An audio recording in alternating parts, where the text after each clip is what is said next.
Well, as John Winthrop was preparing the Massachusetts Bay Colony, a group of Puritan immigrants coming to the Massachusetts colony, he gave a sermon called A Model of Christian Charity. And the sermon is well known for one of its famous lines, and I'll read it to you here. He says, "For we must consider that we shall be as a city upon a hill.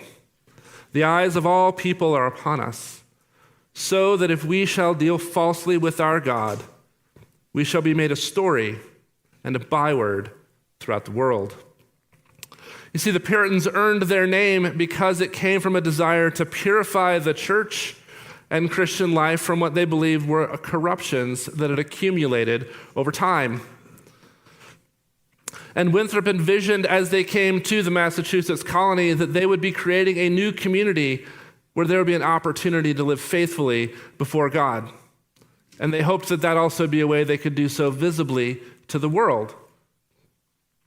What's interesting about that phrase is it was picked up again about 350 years later by a guy named Ronald Reagan.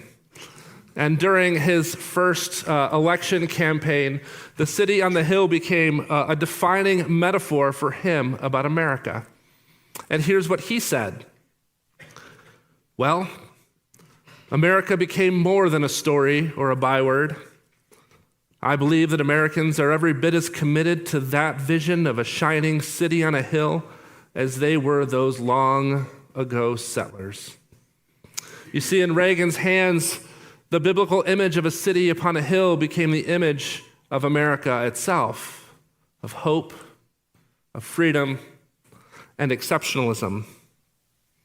Now, for those of us who are older, I was just born about that time, this probably rings a bit true in our ears. We believed that what he said really was true. And I wonder if we feel some of the pangs of that as we look at our world now. In fact, that might explain some of the intensity of the political movements that come from the feeling that we have right now, that we're losing what we believed America was supposed to be. But that's not what Jesus was talking about in the Sermon on the Mount. If you remember last week, Jesus begins the sermon with the Beatitudes, those series of blesseds, where we see what life in the kingdom of heaven looks like. We see things like poverty of spirit, mourning, meekness, and mercy, among other things. These are the things that, as we shall see today, glorify our Father in heaven. But Jesus also tells us that living this way is going to lead to various degrees of persecution, because the kingdom runs against the values of this world around us. It shows the culture that rather than being a mature modern person or properly progressive as we think we are, we're actually missing what God has intended for humanity all along. The place where this is lived out most clearly is where the kingdom is most visible, and that's amongst God's people, the church. Jesus calls us, the church, to be a salt, which is a preservative, and light, a source of illumination in a world that is opposed to God. In light of that, therefore, Christ calls his church to be a preserving and an illuminating influence in the world, even when our faithfulness brings opposition, so that the reality of the kingdom of heaven might be known. He does this in three ways. At least we're going to look at it in three ways. First is the idea of being a salty church. Second, the idea of being a shining church. And lastly, being an enduring church. So, verse 13, as we dive into our text, says, "You are the salt of the earth. But if the salt loses its saltiness, how can it be made salty again? It's no longer good for anything except to be thrown out and trampled underfoot." What do you think Jesus means here? Here are some observations that perhaps would be helpful as we look at this. First, the word you here in this passage is a plural, not a singular.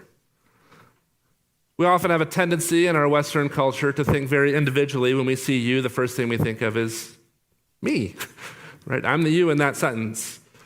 And while there's some truth that we are involved in this, the real thing that Jesus, I think, is talking about, he has gathered his disciples in front of him to teach that he sees them as a collective.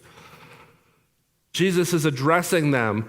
He says, these are the ones for whom the kingdom of heaven is most present at the moment. You are salt, he says. So for today, let's read this as if first we're speaking about us together. That we are salt together as a community, as a church. And then we can see that there are practical implications that flow from that. Second, salt in this passage is a primary metaphor. You know, the funny thing about salt is we don't often think about salt very often, do we? Except if we have like a diet, can't have too much salt. But in the ancient world, salt was extremely important. Salt had a number of uses in the ancient world. One is that it preserved food from decay. It seasoned food as well. It's often seen as a nutrient, right? There's companies right now that are making a lot of money selling little packets of like flavored salt to put in your water. Jesus doesn't stop to tell us exactly what way he wants us to use salt, but the image is clear. His kingdom people are to have a distinctive and beneficial presence in the world around them. Just like salt in proper doses has a distinctive and beneficial presence to the things in which we put it in. The third thing he says, that once we lose our saltiness, we can't be made salty again. And salt that isn't salty has ceased to fulfill the very purpose for which it was made. Jesus isn't telling us that the salt might become a little less salty and therefore maybe a little less beneficial. Rather, he's describing something that undermines its very purpose. And if that's the case, what good is it? It's to be trampled underfoot. In fact, we sort of do that on an icy day when we need traction. Like, yes, we're using the salt to melt ice, but sometimes it's just nice to have salt down so I don't slip. So how might the church, as an expression of the kingdom, be like salt? Well, one way that we do this is through our charity to the world around us. You see, when we come alongside others who are in need, we are being like salt in the world. And in these ways, we act as a preservative in our culture, helping to make sure that things don't go rotten or decay. So here's a couple examples that we'll look at this morning. Just thinking about Redeemer itself. You know, there are times when people are going through things that are just more than they can manage. And one of the things that we offer, in fact, we're about to do it for 2 families, is we offer meals for people. It's a simple thing, it's a simple way, and yet the idea of saying, I don't have to come home and make dinner while I'm learning how to add a baby into my family is a tremendous way to do that. And it's something that as anyone coming into our kingdom has, or into our church here has a need, we would be more than happy to provide that sort of need for them. Another, we had Nick from Love Inc. here last week, and for the last few years, we've been having an annual work day with Love Inc. We go out into the community, and we're looking to help individuals with real and tangible needs. The look is to help people who are struggling, and in doing so, we're giving them a practical example of what it means to live life within the kingdom of heaven. We see this in the ancient church when they used to rescue exposed babies. In a world where one of the primary ways of dealing with unwanted children was to set them out in the wilderness and to let them die, the church was known for going out and rescuing those children and bringing them into their home and raising them as their own. We do the same thing when we foster kids or when we adopt children who don't have parents.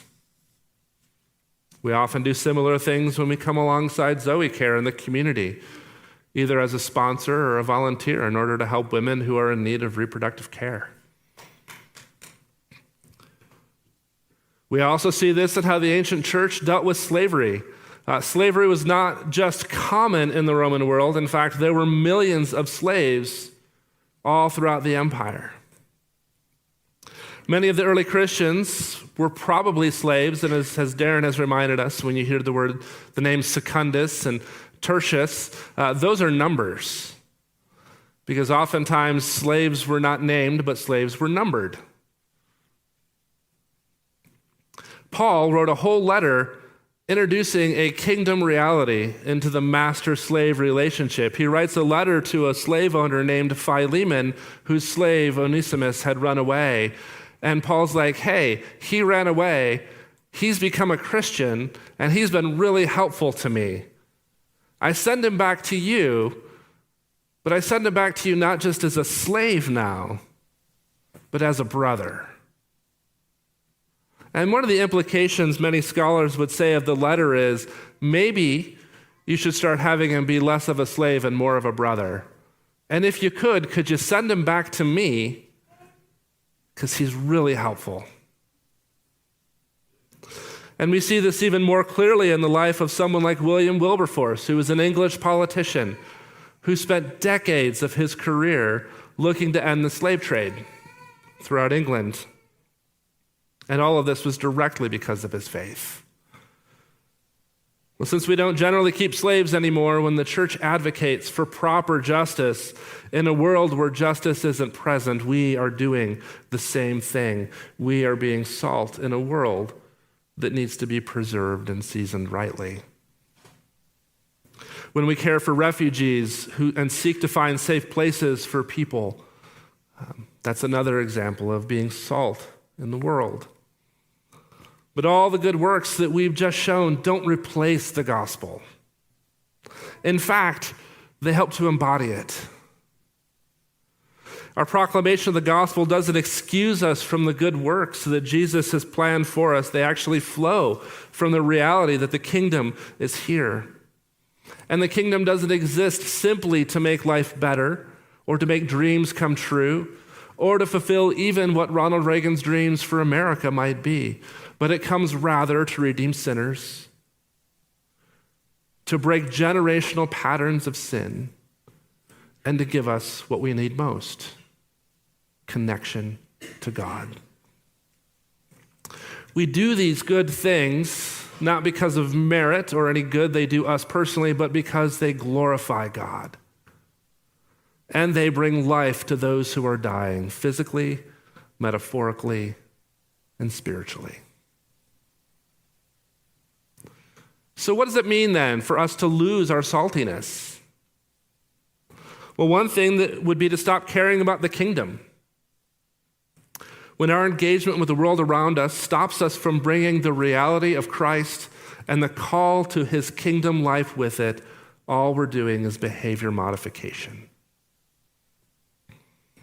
When we replace the goodness of Christ with the goodness of an outcome, we stop being kingdom people. And when the church focuses on the social ills to the neglect of the actual gospel itself, we lose our saltiness. We also do this when we try to be salt, but only become salty. Glad you guys picked up on that. An example would be when we try to own those people with whom we disagree. In fact, one only needs to do a short little search on YouTube, and you'll get video after video with a title that riffs something along the lines of "Christian destroys atheist," "Progressive owned by Christian comeback." And while some of these things are things that I would like to see, I would love to see an atheist argument get utterly shown to be false. But I wonder if the more we use that language, the more likely we are actually going to do that to other people in the world around us. If we're simply keyboard warriors for Christ, rather than being salt, we're just being mean. And when we do so, we're not acting as salt anymore. You see, salt is different from what surrounds it, but its purpose is not to destroy it. Its purpose is to preserve and to make better. And so as salt, we're not called to blend into the world that we live in. We aren't called to wage war against the world either. Jesus has placed us into the world as a life-giving presence that makes his kingdom known to people who are in need of everything it brings. The second metaphor that Jesus gives us in many ways is similar to the first. It's a parallel. Let's look at what he has to say. He begins verse 14 by saying, "We are, or you are, the light of the world." A city on a hill or a town on a hill can't be hidden. Just a couple observations. One, actually, is the metaphor of light being so important. Light is the language of goodness all throughout the Gospels. In fact, in Matthew chapter 4, verse 16, not like 30, 40 verses before, 20 verses before, Jesus says, quoting from Isaiah, "The people dwelling in darkness have seen a great light. On those living in the land of the shadow of death, a light has dawned. A light has come." And so now a handful of verses later, he says to his disciples, "The light of the world you now are a part of." Jesus is the dawning of the light of the kingdom, and now he invites those who are gathered around him to reflect that light and join in making the city known. He says that a city on a hill cannot be hidden. And one commentator I read notes that most cities aren't built on hills, because to build a city on a hill is pretty expensive. Got to move all the stuff up the hill, right? Oftentimes cities are built at the bottom of a hill. But if you build a city on a hill, you're doing it to say something. You want it to be seen. And as the light at night from that city goes out, people can see it from afar. The goal is to say, "We are here. You can come." He goes on to say in verse 5:15 that neither also do people light a lamp and put it under a bowl. Instead, they put it on a stand so that it will give light to the whole house. Most Jews lived in a 1 to 2 room house at best, and they didn't have 60-watt light bulbs and electric switches. They'd have 1, maybe 2 lamps to provide light, and they'd probably be the equivalent of a 20-watt bulb. So you don't put it under a bowl, because again, to put a light under a bowl is to cover its light. And a covered light isn't doing its job. It's not illuminating anything. Instead, he says, you take a light and you put it on a lamp or on a stand. Because when you put it on a stand, the light now, rather than just looking at the page in front of you, giving you a chance to read a book, it illuminates the whole room and everyone benefits from it. And this is how we, the people of Jesus' kingdom, should live our lives, as lights to the world. He goes on in verse 16, he says, in the same way, like the light, let your light shine before others, that they may see your good deeds and glorify your Father in heaven. There's an interesting set of ideas here, because in other places, like just a few verses down in Matthew chapter 6, verse 1, Jesus actually says, be careful not to practice your righteousness in front of others to be seen by them. Because if you do, you'll have no reward from your Father in heaven. So which way is it? Are our good deeds to be seen, or are our good deeds to be hidden? I think the answer lies in who gets the glory. You see, in Matthew 6, verse 1, he makes it pretty clear that we're the ones who want to receive the glory, and he basically says, you have received your reward already. But in Matthew 5:16, the one who is glorified is the Father. And that is our job as God's people, is to bring glory to the Father. I also don't think he's merely talking about isolated good deeds. We often think about like, hey, I was a Boy Scout when I grew up and I had to do my one good deed a day, right? Had to check my box, walk ladies across the street. But I think Jesus is actually talking not just about our isolated good deeds, but this idea of a life that is oriented toward doing the good things that the Lord would have before us. It's a life that expresses the kind of goodness that flows from the Beatitudes that we looked at in verses 1 through 10 last week. It's a life that comes from the transformation that only the gospel can bring us as the Spirit enters our heart and changes us and makes us more like Christ. And again, this is where the kingdom is different from the rest of the world. We do what we do not to bring an end to all of the evils in the world, although that would be nice. We do what we do to bring glory to the Father. Jesus doesn't call us to eliminate the darkness before the kingdom will come in its fullness. He calls us to shine within a world that is dark. What does that look like? Well, in many ways, as I mentioned before, it's probably done mostly by the saltiness that we just looked at. When we do all the things that we looked at already, caring for the needy, the broken, and the hurting, we also do it, though, when we proclaim who Christ is and what he's done. When we invite people to enter into the kingdom of heaven by inviting them to trust in Christ, we are shedding light in dark places. It's in those times that we display the goodness of who he is. We proclaim the goodness of who he is. And ultimately, we act as a beacon to those who are in need of a light that leads to redemption. And this gives us the chance to present the reality of a kingdom that looks different from a world that seeks its own.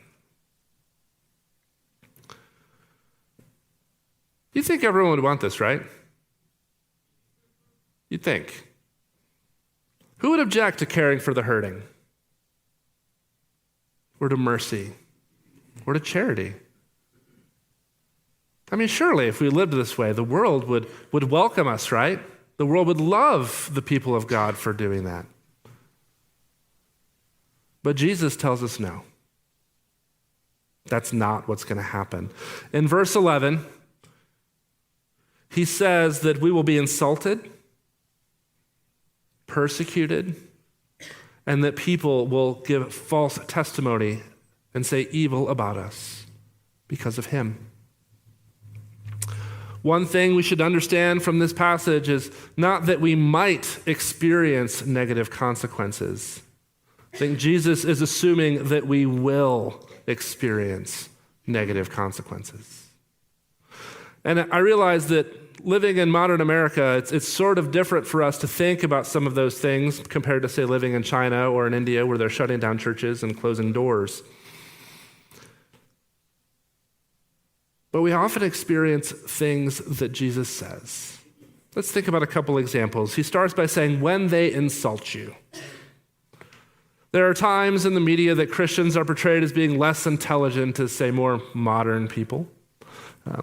One of my favorite examples is just in the character of Ned Flanders from The Simpsons. Ned is treated as an honest Christian, seems to care about Jesus and care about doing what's right, but he's also seen as tremendously naive and out of touch and a bit of a rube. We could come up with example after example of something like that. He goes on, we could also say along with Jesus that they're falsely going to say all kinds of evil against you. Another example of this would be Christopher Hitchens, who is no longer of this world, but he was a well-known atheist. And during a 2007 interview in C-SPAN, he described Billy Graham as being a self-conscious fraud and a disgustingly evil man. I'm sure he's done some wrong things, But that's a bit far. Sometimes Christians have perhaps treated people who have gender issues badly and been rightly criticized it. But there are times where simply affirming a biblical ethic of sexuality has put us in a place where we have accusations of hatred and accusations of bigotry. Yes, there are many times where faithfulness to Christ is going to bring tangible consequences. It'll bring tangible consequences to relationships and opportunities for us to be able to move forward, perhaps in our job or in other places. But for most of us, it still isn't comparable yet to what many of our brothers and sisters around the world are experiencing. Jesus says it'll come. When the church is the church, it will come. And yet we have to understand the why we experience these things.